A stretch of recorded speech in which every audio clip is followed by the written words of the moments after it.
Okay, I just again just like to thank our staff. There's a lot that goes into recruiting a recruiting class, which starts almost over a year ago, and without the support staff that works with us, and of course the coaches did a tremendous job, and from Mark Gales to the strength coaches to the secretaries to everybody, Mike Hamrick and everybody that goes along with the recruiting process, they worked extremely hard to get this class put together.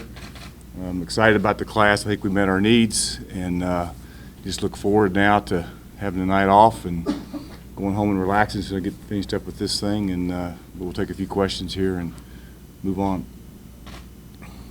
Seems like in the last 2 or 3 years, especially at the skill position, it's been guys to build depth, but it seems like this year more wide receivers and cornerbacks might be guys that have to have an immediate impact. Well, I think you hit it right on the head, and also, and those are two positions that guys can play early.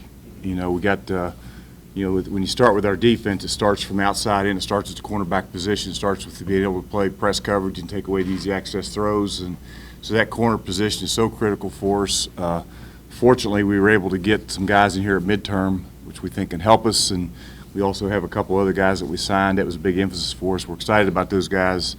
They can all, the SAP kid, along with the kids that are here on campus, we think can play early, and they're going to have to because we need some depth there, as you mentioned, because it's not only a two-corner deal. It's you add the nickel position into it. You almost have to have three corners. You have to have three corners to be able to do what we like to do. So that's good, and also the receiver position, we felt like we needed some depth there, so we worked hard to try to fix that problem, and I think we have. And then those offensive line guys, defensive line guys, those guys have a hard time playing early. Now we've had,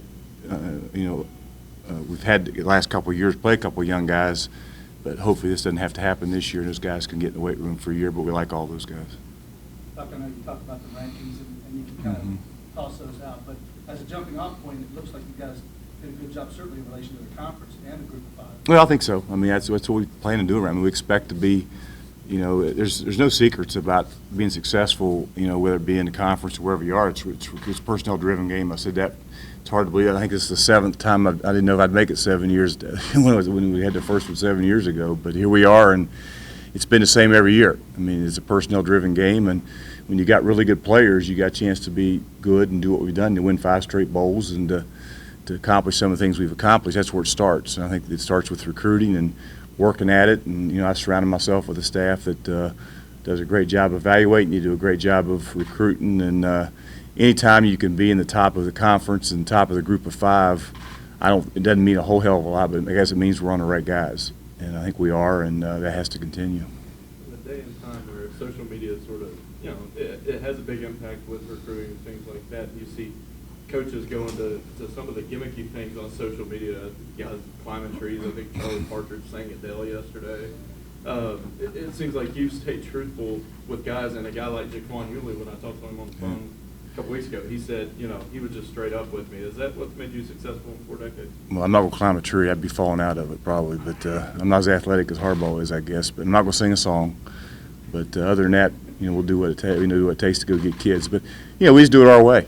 There's not a lot of gimmicks, to be honest. It's called hard work, and it's called honesty and trust, and it's called you got a resume of kids coming here and being extremely successful. How about Vinny Curry? I mean, you talk about a resume with some young kids now of coming here, and Vinny Curry comes here, walks out of here as being the student athlete of the year, his senior year, and walks out here with a $46 million contract he just signed. To me, that's the best that's the best gimmick I've got. I mean, you go, come here and walk out here with a college degree in one hand and an NFL contract in the other, and that's a dream all these kids have, and that's a dream we sell. I mean, we sell tradition, we sell winning championships, we sell having the opportunity to win bowls, we sell having the winningest team in college football in a group of 5 for the last 3 years, and we sell having the longest bowl winning streak in college football at this point, and we sell a great fan base, and our community and our town does a great job. These kids get on campus. I mean, you walk into these the restaurants that we take them to, and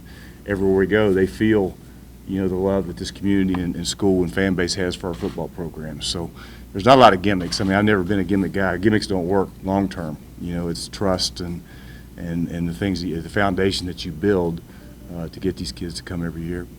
What's that last 2 weeks of the recruiting season like? It seems like a couple weeks ago, things were generally pretty quiet, and everybody that had been there since September and even last summer was still there. But everything picked up the last 2 weeks, and it seems like it's sort of your all's week. Well, I think we did a great job this year of we lost the one weekend a couple weekend. That was basically that was a weekend we're going to have this weekend with some walk-on players and a couple other guys coming in. But we sold that last weekend of getting 10 or 12 tremendous players in here that we felt like we had to have, and it was great to be able to sit those guys in one room with just myself and talk about what can happen if they all come, and the majority of them did. So we'll see if what we talked about happened and comes true, and I think it will.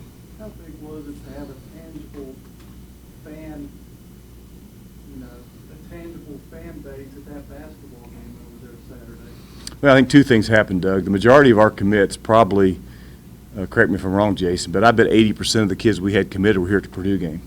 They took their official visit to that Purdue game, and that was what an atmosphere that was. I mean, it was a tremendous atmosphere that they all committed. They bonded at that particular game. We didn't lose one of those kids. I mean, every kid that we had committed at that point, stuck with us. So I think that was huge. Getting them on campus, seeing the atmosphere for that particular game, and as you mentioned, that last weekend of the basketball game, what a tremendous atmosphere that was, and they had the opportunity to see what our fan base is all about at that particular game, and it was great. It all contributes to part of having a great class. You don't know exactly what makes a difference. You just try to cover all your bases to make sure that you have them covered. So when decision time comes, they feel really good about Marshall, and for the most part, all our guys did.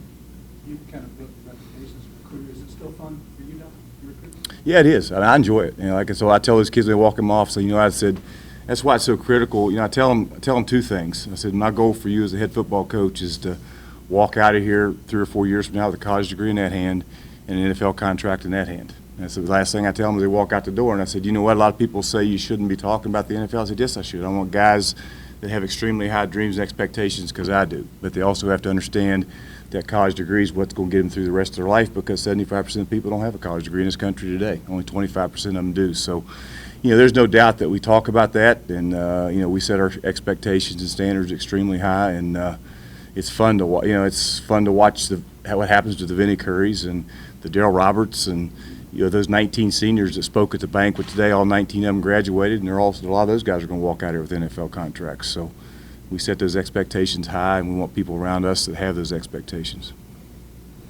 You talked about the guys that have been recruited a long time. That group of 5 linemen were all committed since last summer. I mean, that was pretty impressive, that they never wavered, and I don't know if they bonded among themselves through social media or what. Well, they did.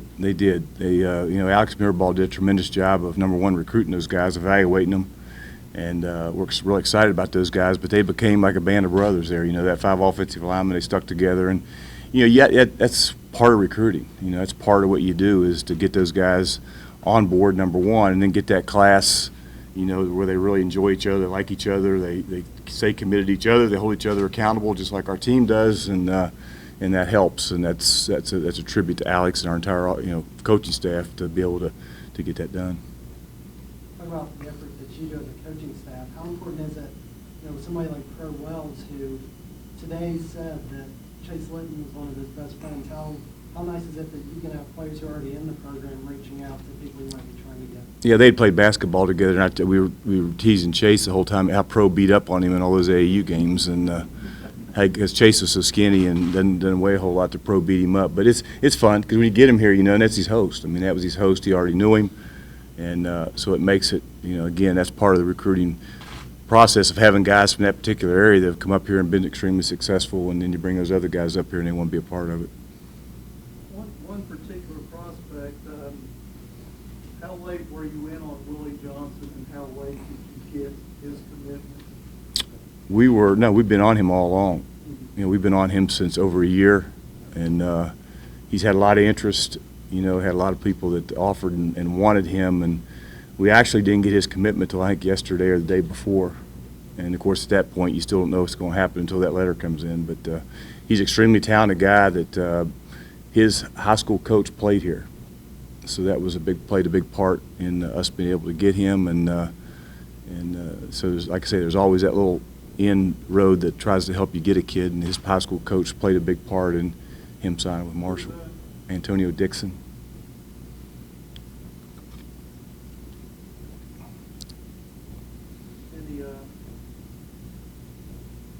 Who's the toughest one to get with?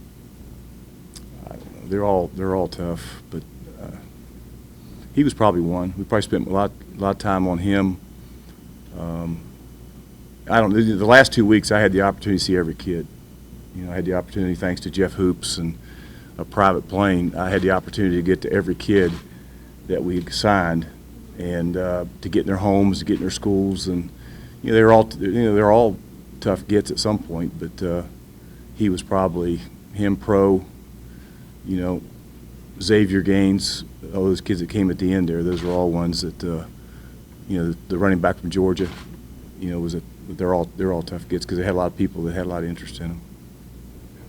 Just for fun this morning, I Googled Euler's name, and all these articles popped up said UCLA is taking a shot at the former Alabama commit, blah, blah, blah. I mean, he had a lot of attention, some big names. Yulee? Yeah. Yeah, he did. He's a great kid, wonderful kid to talk to.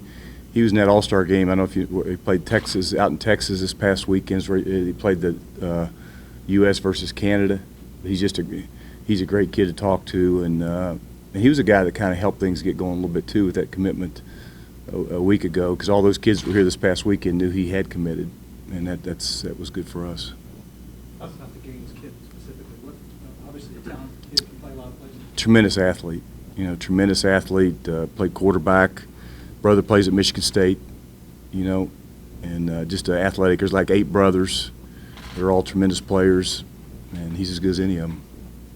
He's sort of, not to compare the two, because obviously Braxton's been doing a lot of things, but Braxton Miller type athlete, just because he can play the quarterback, he can make the throws, but if you need to put him at wide receiver, you can do that as well. Well, yeah, I don't know if you start comparing him to Braxton Miller, but he's got an awful lot of ability, and I'm glad he's ours, and we'll see what he is when he gets here. But he's got the ability to play just about anywhere he wants to.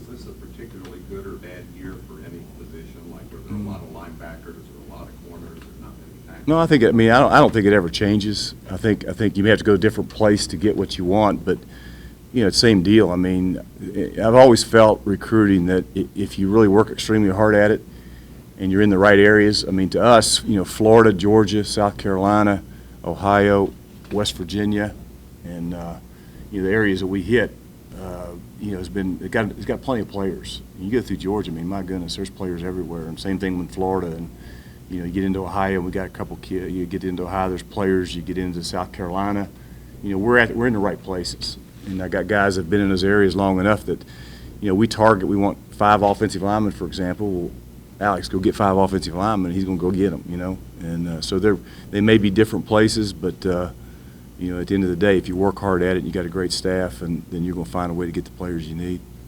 Cody Mitchell, he's pretty much.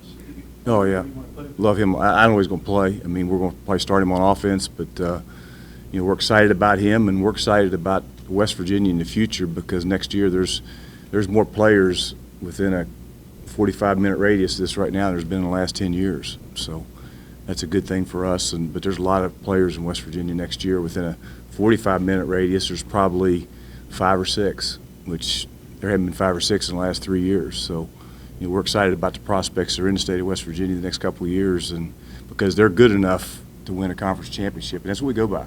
I mean, I told you guys 7 year ago that we're not going to recruit anybody that we don't feel we can come in and win a championship with. That's our goal. And now, within an hour radius of us, I think there's 5 players in the state of West Virginia that can win a championship for us, and that's exciting for me as a coach. With Mitchell, you look at a couple of his measurables, especially in the weight room. It seems like he's a little bit further along in the weight room as some of the other kids. He had 340 bench and 600 squat, I think. He works. I mean, he's always working at it. He comes to Huntington a couple days a week and works out in Huntington here, not in our place, but over there at the whatever you call that place next to us, Hit Center, yeah. But he's always here working. He works at home.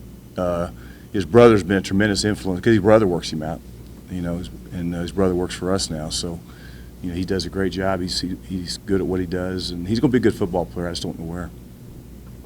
How long have you all been in on Brandon Rogers? I mean, you've been committed somewhere else for a long time. I'll be honest, we haven't been on him very long. It was one of those deals where, we had to get a slot receiver, and we were looking at some people, and all of a sudden, some change took place, and we went after him and got him. As a great Mike Furr did a great job, and he's a good player. How much did DeAndre Reeves' senior year help you to land a kid like him? Because it seemed like Yeah. there were a lot of similarities between them.